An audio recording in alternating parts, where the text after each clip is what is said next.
14 de abril de 1912. Faltam exatamente 37 segundos para o fim do mundo de 1.516 pessoas. Elas ainda não sabem disso. Algumas estão dormindo, outras jogando cartas. Uma criança na terceira classe acabou de acordar com uma vibração estranha e está brincando com pedaços de gelo no corredor do navio. Ela está rindo. E o gelo que ela segura nas mãos é o mesmo gelo que vai matar mais de 1.000 pessoas nas próximas 2 horas. Mas aqui está a coisa que nenhum filme, nenhum documentário e nenhum livro didático conseguiu te mostrar de verdade.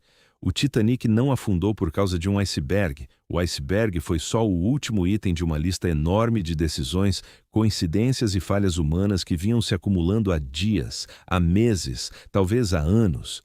E quando você conhecer cada uma dessas peças, vai perceber algo perturbador. Em pelo menos 6 momentos diferentes, tudo poderia ter terminado de outro jeito. 6 chances de evitar o maior desastre marítimo da história. E todas elas foram desperdiçadas. Essa é a história real do Titanic. Não a versão romantizada de Hollywood. A versão humana. A versão que dói. Vamos começar não pela colisão, mas pelo homem que poderia ter evitado tudo e nem sabia disso. Jack Phillips tinha 25 anos e era o operador de rádio-chefe do Titanic. Um profissional competente, dedicado, considerado um dos melhores no que fazia. Na manhã de 14 de abril de 1912, ele acordou com uma pilha de mensagens para processar. Telegramas particulares de passageiros de primeira classe que precisavam ser transmitidos para a costa, mensagens de negócios, recados para familiares, notícias do mercado financeiro.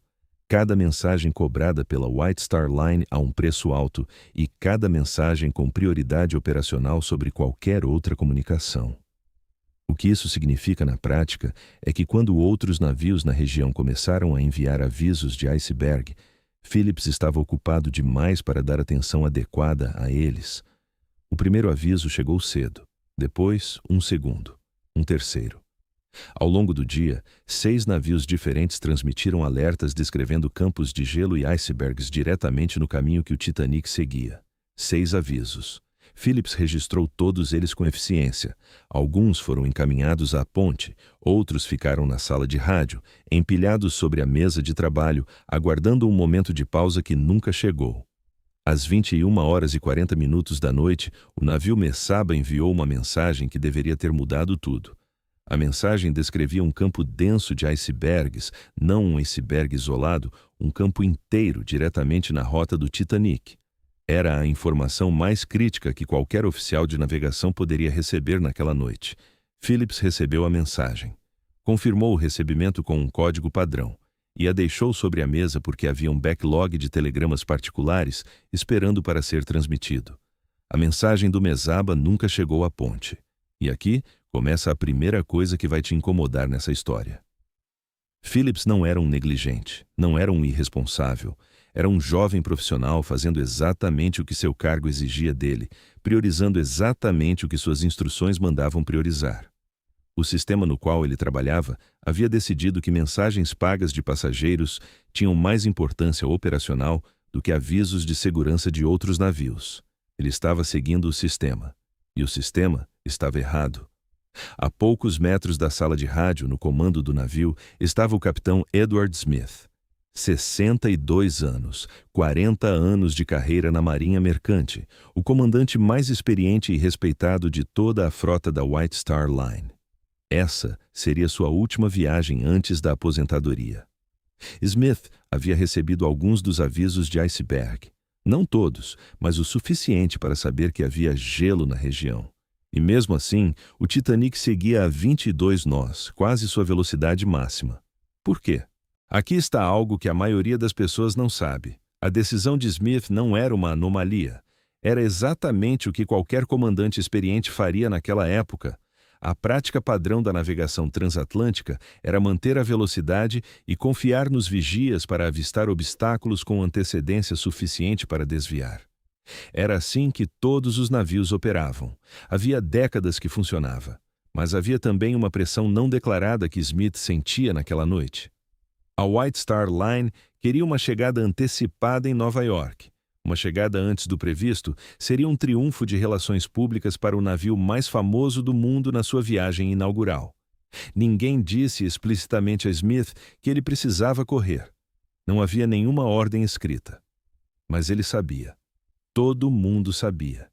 E Smith confiava no Titanic. Como não confiar? Era o maior navio já construído, o mais moderno, o mais seguro, pelo menos era o que diziam. Enquanto Smith mantinha a velocidade e Phillips processava telegramas, 2 homens estavam no lugar mais solitário do navio. Frederick Fleet e Reginald Lee. Vigias. Postados na torre de observação a 29 metros acima do convés, com a função mais crítica daquela noite. Avistar obstáculos antes que fosse tarde demais. Havia um problema. Um problema ridículo, absurdo, quase impossível de acreditar quando você descobre. Os binóculos estavam trancados num armário em Southampton. Não foi sabotagem. Não foi descuido grosseiro. Foi uma sequência de eventos burocráticos tão mundana que dói. Um oficial havia mudado de função antes da partida. Outro havia assumido o posto. A chave do armário havia viajado com o primeiro oficial para outro destino. Ninguém havia verificado o armário antes de partir. E o navio havia deixado Southampton sem que ninguém percebesse que os vigias não tinham equipamento. Fleet e Lee passavam suas horas na torre dependendo exclusivamente dos próprios olhos.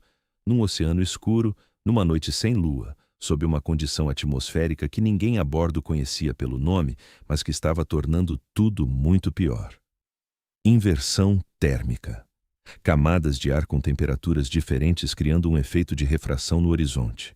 Objetos distantes parecendo mais longe do que realmente estavam, ou simplesmente desaparecendo da linha de visão até estarem muito perigosamente próximos. E havia ainda o mar. O mar absolutamente calmo, liso como um espelho, sem uma onda, sem vento. Um detalhe que parecia bonito e que era, na verdade, uma armadilha mortal. Icebergs normalmente se identificam à distância pela espuma branca das ondas quebrando na sua base. Com o mar calmo, não havia espuma, não havia sinal. Havia apenas a escuridão e o silêncio. Fleet e Lee olhavam para o horizonte que a inversão térmica distorcia, sem binóculos, procurando algo que o próprio oceano estava escondendo. Às 23h39, Fleet viu uma sombra. Não era branca como você imagina um iceberg, era escura. Uma massa sólida e silenciosa surgindo do nada na linha do horizonte, já perto demais. Ele tocou o sino de alerta 3 vezes. Pegou o telefone da torre. Do outro lado, o oficial de quarto William Murdoch atendeu. Iceberg bem à frente. Murdoch não hesitou. Deu a ordem imediatamente. Virar com toda a força. Máquinas a ré. Era o procedimento correto, era o que precisava ser feito, e por 37 segundos pareceu que ia funcionar. A proa do Titanic começou a se afastar do iceberg, lentamente, pesadamente, com a inércia de um objeto de 46 mil toneladas tentando mudar de direção. Por um momento, o iceberg parecia que ia passar pelo lado esquerdo sem tocar o casco. Por um momento. O lado direito do Titanic roçou o gelo. O contato durou menos de 10 segundos. Uma vibração suave, quase gentil, percorreu o casco do maior navio do mundo. Nos camarotes de primeira classe, passageiros que ainda estavam acordados sentiram algo parecido com um navio passando sobre uma pequena turbulência. Alguns nem acordaram. Um cavalheiro descreveu o som como gelo sendo raspado numa banheira de metal. Depois, silêncio. Na terceira classe, a experiência foi diferente. A vibração foi mais forte. Pedaços de gelo entraram por escotilhas abertas e caíram nos corredores, e aquela criança que eu mencionei no começo estava ali, acordada, curiosa, pegando os fragmentos de gelo com as mãos e rindo, sem entender absolutamente nada do que havia acabado de acontecer. Thomas Andrews desceu pessoalmente para inspecionar os danos. Andrews tinha 39 anos e havia projetado o Titanic do zero. Conhecia cada compartimento, cada placa de aço, cada rebite do navio como se fossem extensões do próprio corpo. Se havia alguém no mundo capaz de entender em quanto tempo o Titanic afundaria, era ele. Ele desceu com uma lanterna. Mediu a taxa de entrada de água em cada compartimento comprometido. Fez os cálculos com a frieza de quem está resolvendo um problema de engenharia e com o peso de quem sabe exatamente o que os números significam. Quando voltou à ponte e apresentou suas conclusões ao capitão Smith, houve um silêncio. O Titanic havia sido projetado para flutuar com 4 compartimentos completamente inundados. O iceberg havia comprometido 5. A diferença entre 4 e 5 era a diferença entre um navio danificado e um navio condenado. Andrews olhou para Smith e disse o que os números diziam. O navio afundaria, provavelmente em menos de 2 horas. Smith ficou em silêncio por vários segundos. Havia 2.224 pessoas a bordo. E aqui chegamos ao detalhe que, mais de 100 anos depois, ainda é difícil de processar. O Titanic tinha botes salva-vidas para 1.178 pessoas. Mesmo que todos fossem lançados completamente cheios, mais de 1.000 pessoas não teriam para onde ir. Isso não era um acidente regulatório, era o estado da arte da legislação marítima da época. As regras exigiam botes suficientes para um determinado percentual do peso do navio, não do número de passageiros.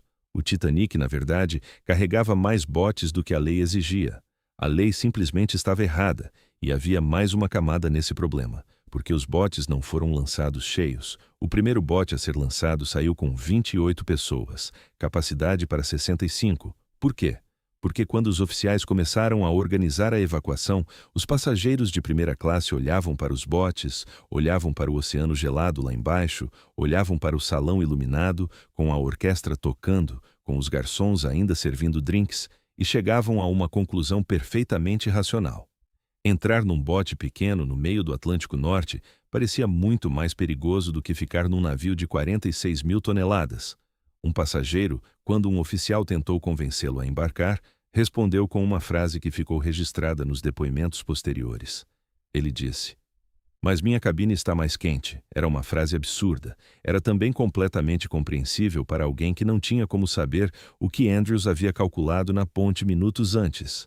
Os oficiais sabiam que o navio afundaria. Os passageiros de primeira classe não sabiam, e ninguém os disse com clareza suficiente para que acreditassem. Enquanto isso, nos convéses inferiores, havia pessoas que teriam entrado em qualquer bote disponível sem hesitar. Os passageiros de terceira classe, imigrantes, famílias inteiras, pessoas que haviam juntado tudo o que tinham para pagar a passagem e recomeçar a vida na América. Eles não estavam recusando botes. Eles não conseguiam nem chegar até eles. O Titanic era um labirinto, e grande parte das rotas entre os convéses inferiores e os superiores estava bloqueada por grades metálicas que existiam para separar as classes durante a viagem. Eram grades funcionais, parte normal da operação do navio. Naquela noite, viraram uma sentença de morte. Alguns oficiais abriram as grades, outros não. Não havia ordem clara, não havia protocolo estabelecido para aquela situação. Cada oficial tomava suas próprias decisões em tempo real, num navio que estava inclinando cada vez mais. A temperatura da água era de 2 graus negativos. Uma pessoa caindo nessa temperatura entra em choque em menos de 1 minuto, perde a coordenação motora em menos de 3, perde a consciência em menos de 15.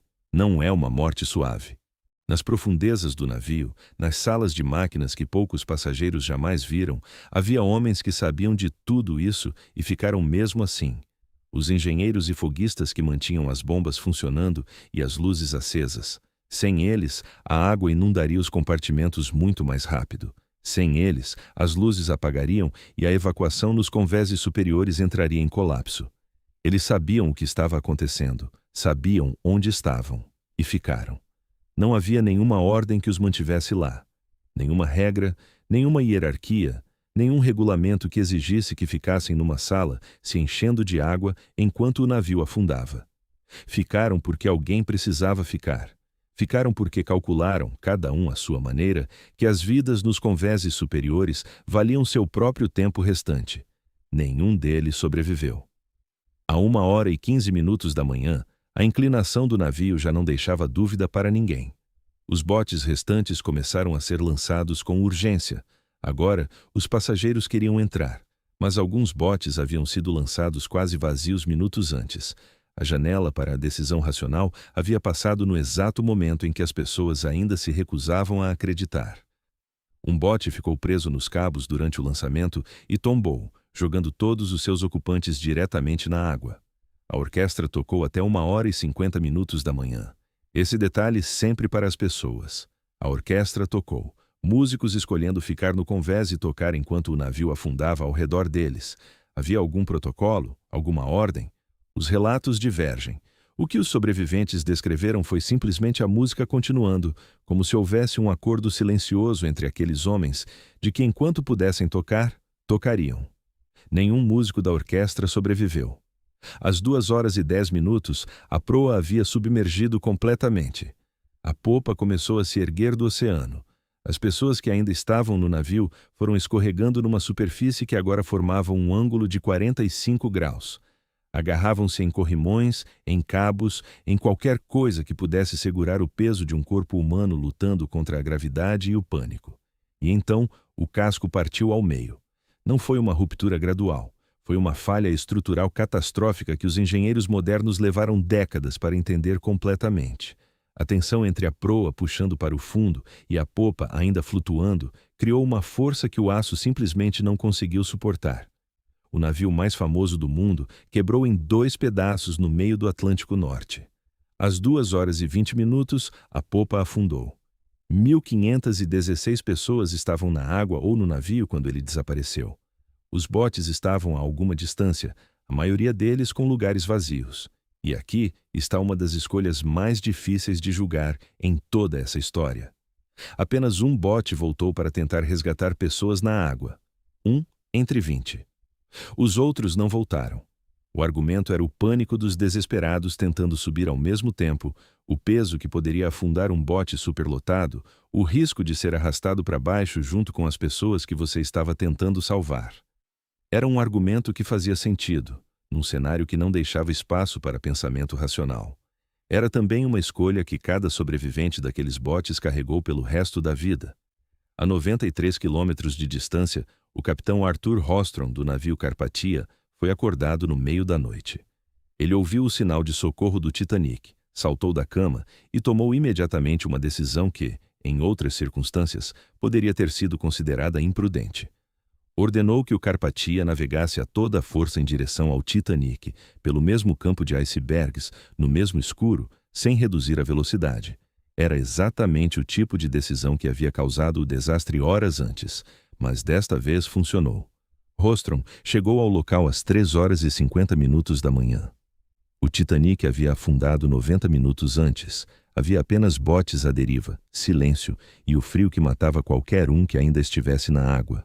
710 pessoas foram resgatadas. Rostron olhou depois para o campo de icebergs que havia atravessado no escuro e disse em depoimento posterior que até hoje não sabia como havia conseguido passar por aquilo sem bater em nada. Havia um navio mais próximo. O Californian estava a menos de 20 quilômetros do Titanic quando ele afundou. Seus tripulantes viram os fogos de artifício de socorro lançados do convés. Os viram e discutiram entre si o que poderiam significar. O operador de rádio havia desligado o equipamento e ido dormir 40 minutos antes do Titanic transmitir seu pedido de socorro. O Californian não se moveu. Seu capitão, Stanley Lord, negou até o último dia da sua vida que havia visto os sinais de socorro. Disse que as luzes que seus homens avistaram eram de algum outro navio desconhecido que estava entre o Californian e o horizonte. Ninguém jamais descobriu qual navio seria esse. O Titanic levou 2 anos e 2 meses para ser construído. Levou 2h40 para afundar. Foi encontrado no fundo do Atlântico em 1985, a mais de 3.800 metros de profundidade, partido exatamente ao meio. Exatamente como os engenheiros que analisaram o naufrágio haviam previsto décadas antes com base apenas nos relatos dos sobreviventes. E em 1996, quando pesquisadores conseguiram recuperar e analisar rebites do casco, descobriram algo que reescreveu a história do desastre mais uma vez. Os rebites da proa, a região que bateu no iceberg, eram de ferro de qualidade inferior, um material mais frágil em temperaturas baixas. Quando o casco roçou o gelo, esses rebites não abriram um rasgo limpo no aço, eles estouraram, e ao estourar, abriram frestas entre as placas por onde a água entrou. O Titanic não foi destruído pelo iceberg, foi traído pelo próprio material com que foi construído. Mais de 100 anos depois, o debate sobre responsabilidade ainda não terminou. O capitão Smith, que não reduziu a velocidade, Jack Phillips, que não entregou o aviso do Mesaba à ponte, a White Star Line, que pressionou por velocidade e aprovou botes insuficientes, os oficiais que lançaram os primeiros botes quase vazios, o capitão do Californian que não respondeu, os fornecedores que venderam rebites de qualidade inferior para o maior navio do mundo. Mas a resposta honesta não aponta para nenhuma pessoa específica. O que afundou o Titanic foi uma cadeia, uma corrente longa de decisões pequenas, cada uma delas compreensível no seu contexto, cada uma delas não fatal quando considerada isoladamente. A mensagem que ficou sobre a mesa, a chave que viajou com o oficial errado, a prática padrão que nunca havia falhado antes, a pressão não declarada que ninguém precisou colocar em palavras, o regulamento que protegia um percentual do peso do navio, mas não as vidas a bordo. Cada elo dessa corrente tinha uma lógica própria, e juntos formaram algo que não deixou margem para erro numa noite em que tudo, absolutamente tudo, precisaria ter dado certo para que 1.516 pessoas vissem o amanhecer de 15 de abril de 1912. O Titanic era insubmergível. Todo mundo dizia isso. E talvez tenha sido exatamente isso que o afundou.